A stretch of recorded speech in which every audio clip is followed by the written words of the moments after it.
শীতের সকালে চিরসবুজের বুকে কাঁচা হলুদের আলপনায় সেজেছে আদিগন্ত সরিষা ক্ষেত।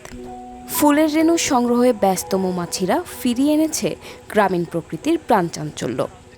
ভন ভন করে আওয়াজ তুলছে মৌমাছির দল।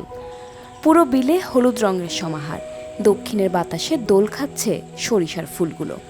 এরই মধ্যে বেড়ে উঠে দানা বাঁধতে শুরু করছে সরিষা গাছ। আর এই সরিষা ফুলের হলুদ বরণে সেজেছে সাতক্ষীরার দিগন্তচড়া মাঠ। জলাবদ্ধতাকে মোকাবেলা করে অনেক কৃষক কৃষানি এগিয়ে এসেছেন এবার তাদের পতিত জমিতে সরিষা আবাদে।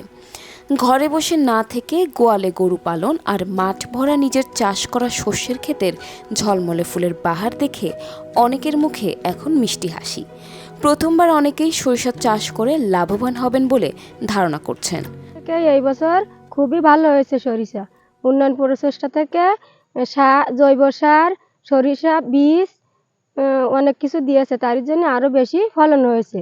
আমি এবছর 3 বিঘা জমিতে সরিষা চাষ করেছি, কিন্তু আগের থেকে উন্নত হয়েছে, খুব ভালো পাইছি। দেখা যাচ্ছে অল্প টাকা ব্যয় করে খুব লাভবান হওয়া যায়, এজন্য আমরা সরিষা চাষ করি।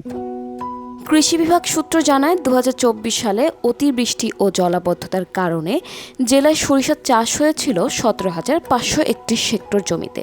চলতি 2025 সালে লক্ষ্যমাত্রা নির্ধারণ হয়েছে 19,050 হেক্টর জমিতে। কৃষি বিভাগ বলছে আগের চেয়ে সরিষার আবাদ বেড়েছে বিধায় মধু ও মোমের উৎপাদনও বাড়বে। তো কৃষকদের মাঝখানে এবার একটা ব্যাপক সাড়া পড়েছে এবং আমরা আশা করছি যে আপনার এই সরিষা চাষটা আরো দিন দিন বৃদ্ধি পাবে। কারণ আপনারা জানেন যে সয়াবিনের তেলের দাম কিন্তু অনেক বেড়ে গিয়েছে এবং সরিষার যে অনেক উপকারিতা এটা মানুষ আস্তে আস্তে বুঝতে পারছে।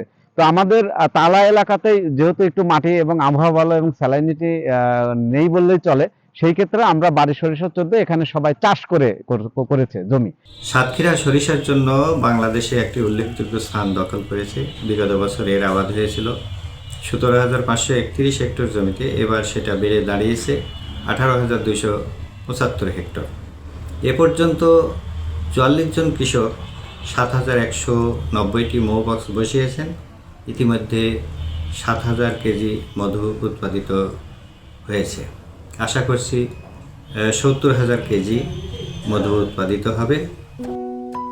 সাতক্ষীরা সদর, তালা, কলারোয়া ও দেবহাটা উপজেলায় সরিষার আবাদ তুলনামূলক বেশি হয়েছে।